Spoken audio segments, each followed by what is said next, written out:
Bago ko simulan yung kaganapan sa DIY pictorial ni Indayana for her 1 month, ipapakita ko muna sa inyo yung iilan sa mga regalo na natanggap niya during Marty Shore dito sa Row.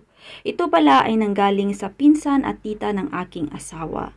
Nagbigay sila ng clothes at itong symbolic ng Marty Shore na mga animals and flowers. Ito rin yung kauna-unahang Marty Shore na isi-celebrate ni Indayana. Sinisimulan na ng aking asawa na pahabukon ang balon, kaya amuin siya ang magiging props namon para sa 1 month DIY ni Indayana. Tapos si Indayana is very good siya today kasi nga hindi siya umiiyak, o diba?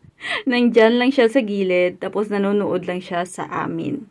Akala ko sa number na nabili ko is maliit, pero malaki pala siya. Mas malaki pa siya kay Indayana.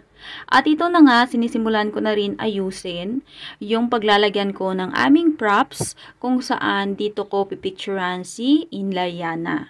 Very simple lang naman yung magiging decoration ni Indayana for her 1 month.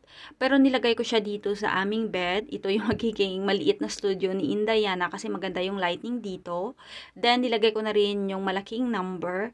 Tapos nag-first attempt ako ng balon na ilagay for decoration. Pero hindi ako na-satisfied. So nag-isip ako ng another way para maganda naman yung impact ng balon. Super bilis lang talaga ng araw kasi parang weeks lang na doon pa kami sa hospital at nagpapagaling pa kami ng aking anak. But today is magsiselebrate na kami ng kanyang 1 month. Diba? Maraming nag-aakala na yung aming anak is already 1 month or 2 months.